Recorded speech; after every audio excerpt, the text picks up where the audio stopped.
Assalamualaikum warahmatullahi wabarakatuh. Perkenalkan, saya Liza Natalia dari Fakultas Ekonomi dan Bisnis Universitas Senopati Indonesia dengan NPM 224111079 dari kelas manajemen 22B. Kali ini saya akan mereview materi mengenai bentuk kerjasama dalam kegiatan bisnis. Jadi yang pertama itu merger, di mana pengertian merger adalah proses difusi atau penggabungan dua perseroan atau bank dengan salah satu di antaranya tetap berdiri, dan nama perseroan yang digabung tersebut diambil dari salah satu perseroan tersebut. Contohnya, merger pada bank yang memakai salah satu nama yang dipilih secara bersamaan, misalnya jika bank ABC melakukan merger dengan bank DEF. Kemudian mereka menyepakati bahwa nama yang digunakan adalah Bank ABC dan nama Bank DEF diganti menjadi Bank ABC. Merger ada dua jenis. Yang pertama merger horizontal. Apa yang dimaksud dengan merger horizontal? Di sini merger horizontal merupakan merger yang dilakukan oleh usaha yang sama atau sejenis, contohnya merger di antara dua perusahaan roti dan perusahaan sepatu. Dan yang kedua merger vertikal, di mana merger yang menjadi antara perusahaan-perusahaan yang saling berhubungan, contohnya perusahaan ban merger dengan perusahaan mobil, perusahaan permintaan benang merger dengan perusahaan kain. Lalu pihak-pihak yang terkait dalam proses merger, yang pertama pemerintah, Kementerian Keuangan, Kementerian Hukum, BKPM, dan yang kedua akuntan publik.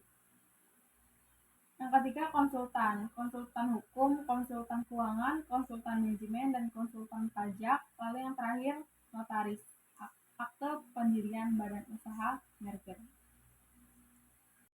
Selanjutnya konsolidasi. Konsolidasi merupakan penggabungan dua perusahaan di mana kedua nama perusahaan tersebut dihilangkan dan diganti dengan nama perusahaan yang baru.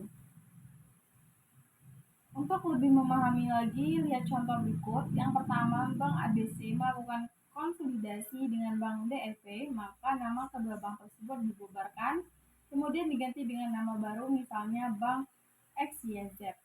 Perusahaan X ditambah dengan perusahaan Y, jadilah perusahaan Z.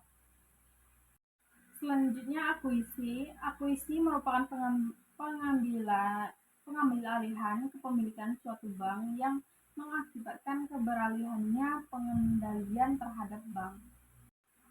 Merger badan hukum berbentuk perseroan terbatas, di mana penggabungan dan peleburan hanya dapat dilakukan dengan persetujuan RUPS, dan penggabungan, peleburan, dan pengambilan berdasarkan keputusan RUPS yang dihadiri 3/4 pemegang saham. Lalu yang terakhir badan usaha terbuka. Jika dalam hal persyaratan kehadiran tidak tercapai, maka akan ditetapkan sesuai peraturan perundangan di bidang pasar modal.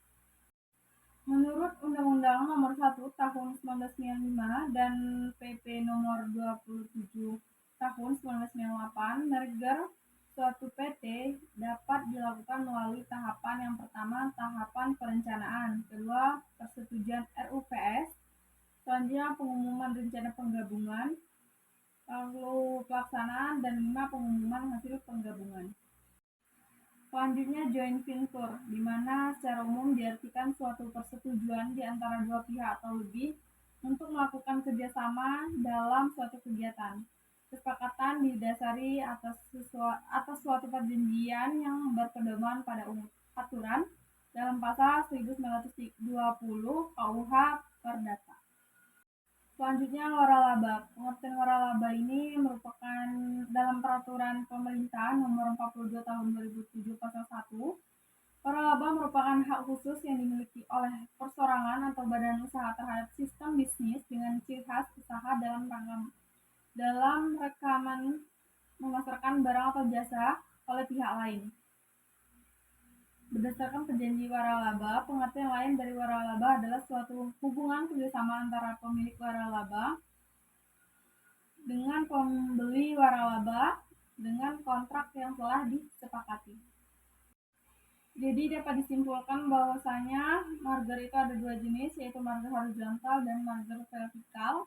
Lalu pihak-pihak yang terkaitnya ada pemerintah, akuntan publik, konsultan, dan notaris. Cukup sekian review materi dari saya, lebih dan kurangnya saya mohon maaf. Terima kasih. Wassalamualaikum warahmatullahi wabarakatuh.